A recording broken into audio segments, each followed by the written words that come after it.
never slow up, no I don't take shit. I got no love for the fakeness. If you wanna play tough and wanna hate this, I'll always show up.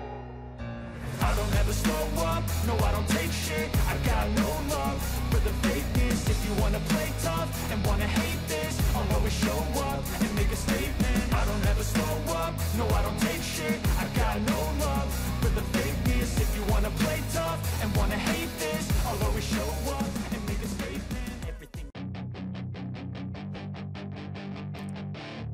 Pembalap Gresini Racing, Marc Marquez, memuji dua pembalap di MotoGP Indonesia 2024 dan Jorge Martin salah satunya. MotoGP Indonesia 2024 telah tuntas digelar di sirkuit Mandalika, Nusa Tenggara Barat pada Minggu, 29 September 2024. Jorge Martin dari Pramac Racing berhasil keluar sebagai pemenang dalam sesi balapan utama dengan tampil dominan di atas kuda besina.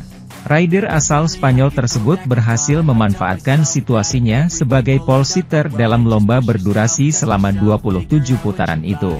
Kemenangan ini menjadi penebus bagi Jorge Martin usai mengalami crash tatkala mengaspal pada sprint atau sesi balapan ini sehari sebelumnya. Penampilan yang dominan dari Martin turut mengundang decak kagum oleh Marc Marquez yang saat ini membela Gresini Racing. Pembalap berjuluk Baby Alien tersebut menilai Martin kini menjadi sosok yang memiliki kecepatan paling mumpuni di lintasan. Hari ini, Martin melakukan apa yang harus dilakukan, yang telah dilakukan sepanjang akhir pekan yaitu menjadi yang tercepat di lintasan, ucap Marquez. Dalam kesempatan yang sama, Marquez juga menyoroti keberhasilan Martin dalam menciptakan gap ketika awal lomba saat. Melalui kemampuannya, Martin mulai menjauh dari kejaran Enea Bastianini dari tim pabrikan Ducati untuk bisa mempertahankan posisinya. Dia dan Bastianini bertarung, Martin memiliki kesempatan di lap-lap awal untuk membuka celah, ucap Marquez. Kenyataannya, dia menjalani balapan yang hebat, setiap kali ia turun ke lintasan, ia selalu menjadi yang tercepat. Dan itulah mengapa dia meraih posisi terdepan kemarin dengan selisih setengah detik, imbuhnya. El Tiburon menjadi satu-satunya pembalap di luar Ducati yang bisa meraih podium pada sesi balapan utama MotoGP Indonesia 2024. Melaju dengan motor KTM, Acosta finish di urutan kedua di belakang Martin dan mengungguli rekan Bastianini, Francesco Bagnaia. Terlepas dari kontroversi investigasi tekanan ban, penampilan Acosta terbilang mengesankan bagi Marquez. Saya rasa ini adalah balapan yang bagus, Acosta adalah satu-satunya pembalap KTM yang berada di depan, jadi saya salut padanya, ucap Marquez.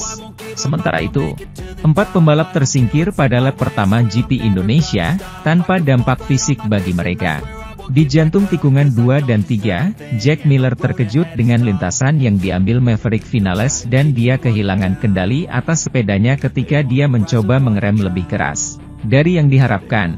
Begitu sampai di tanah, ia membawa Aleix Espargaro, sementara Alex Marquez dan Luca Marini tidak bisa menghindari terjatuh, yang dinilai oleh steward sebagai insiden balapan. Saya memulai dengan cukup baik, saya mencoba menyelinap melalui tikungan 1 ke tikungan 2, saya berdampingan dengan Aleix, dan saya hanya berusaha menjaga kecepatan itu di dalam untuk tikungan 3, kata Miller. Ketika saya mengubah arah di tikungan 3, Vini berada di jalur yang sempit sehingga mengganggu siapapun yang akan berada di luar. Saya sedang berkonsentrasi pada pertarungan dengan Aleix di tikungan 2, dan ketika kami tiba di tikungan 3 saya melihat seberapa dekat saya dengan Vini. Dan begitu saya menginjak rem depan. Ini adalah kasus di mana semuanya ditutup, hal yang biasa terjadi pada lap pertama. Saya ingin meminta maaf atas kecelakaan ini, itu bukan niat saya. Ini adalah insiden balapan. Kami mencoba menegosiasikan sejuta hal di sekali dan sayangnya kali ini aku terjebak. Saya yang pertama jatuh ke tanah dan jika saya jatuh, itu dilakukan agar tidak mengenai siapapun, jelas Miller, memastikan bahwa dia tidak melakukan hal gila dalam urutan ini. Aleix Espargaro memperkirakan bahwa pebalap Australia itu berada di jalur yang sangat jauh tetapi menerima klasifikasi tersebut sebagai insiden balap. Meskipun ia terkejut bahwa tabrakan diperbolehkan di Moto2 dan bukan yang ini. Itu selalu sulit, akui pebalap Aprilia itu. Pria asal Cervera itu menyayangkan kegagalan mesin yang mengakhiri balapannya di Mandalika dengan sisa 16 lap. Dengan sisa waktu 16 lap, kerusakan mesin mengakhiri balapan Marc Marquez di Indonesia, saat ia berada di posisi ke-7 dan mengejar Bagnaia. Dia meyakinkan bahwa dia memiliki kecepatan untuk melaju lebih cepat dan lebih dekat dengan grup yang memperebutkan podium, tetapi pertarungan sengit dengan Di Giannantonio, yang mengendarai ban lunak di kedua roda dan kemudian jatuh, menyebabkan dia kehilangan waktu. Kolaborator kami Manuel Pecino telah mengumpulkan pernyataannya setelah balapan. Analisis karirnya, kami telah memulai dengan baik. Saya memulai dengan tenang, tepat di belakang Bagnaia. Namun, saat kami bertarung dengan Di Giannantonio yang berada di posisi belakang soft, wajar jika dia berada di posisi tersebut di lap pertama.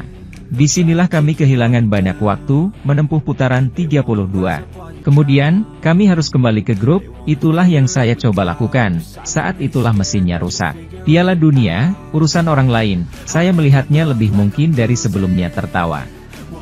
Saya sudah mengatakannya dan itulah mengapa saya sangat tenang dalam balapan ini. Saya mencoba memainkan trik saya, yaitu terus-menerus, meskipun terkadang saya harus mengikat diri.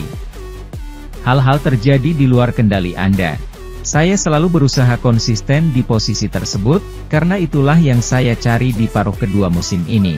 Tujuan dari balapan terakhir ini adalah mencari konsistensi untuk menciptakan landasan bagi tahun depan. Itulah yang akan saya coba lakukan pada balapan terakhir ini. Martin telah melakukan apa yang harus dia lakukan. Balapan Martin. Hari ini, Martin melakukan apa yang harus dia lakukan. Apa yang dia lakukan sepanjang akhir pekan, yaitu menjadi yang tercepat di lintasan. Dia dan Bastianini sedang bertengkar. Martin memiliki peluang di lap pertama untuk membuka celah dan, sejujurnya, dia menjalani balapan yang hebat. Sementara itu, sempat terjatuh tahun lalu dan kemudian saat sprint pada hari Sabtu, Jorge Martin tidak tenang menjelang GP Indonesia. Namun ia pada akhirnya menahan tekanan dan menghindari kepercayaan diri yang berlebihan untuk meraih kesuksesan yang berharga. Jorge Martin menaklukkan iblisnya di Mandalika. Setelah kejatuhan yang terjadi tahun lalu, ketika ia memimpin dan ingin mempermalukan lawan-lawannya, dan lagi pada hari Sabtu. Dari putaran pertama sprint yang tampaknya ditakdirkan untuknya, pembalap Spanyol itu ingin menebus dirinya sendiri. Dia melakukannya dengan cara terbaik, menghabiskan seluruh balapan dengan memimpin dan tanpa benar-benar terancam, bahkan jika Pedro Acosta tampil sebagai ancaman di beberapa momen. Martin menyadari balapan yang sulit untuk dikelola secara mental, terutama pada lap ke-13, momen yang membuatnya terjatuh pada tahun 2023, dan pada setiap lintasan di tikungan 16, yang menjebaknya pada hari Sabtu. Saya membalas dendam hari ini, kata pengemudi Pramac itu pada konferensi pers. Itu adalah balapan yang sangat sulit karena setelah kecelakaan kemarin, dan juga kecelakaan tahun lalu, mentalnya sangat rumit. Di ronde ke-13, ada hantu di pikiranku, tambahnya di situs resmi MotoGP, sebelum menjelaskan kelegaannya dalam konferensi tersebut. Semuanya berjalan baik di bagian balapan ini. Setelah itu, di tikungan kedua dari belakang, tikungan ke-16, saya berusaha mengaturnya dengan baik, menutup garis dengan cukup rapi, untuk tidak membuat kesalahan yang sama seperti kemarin.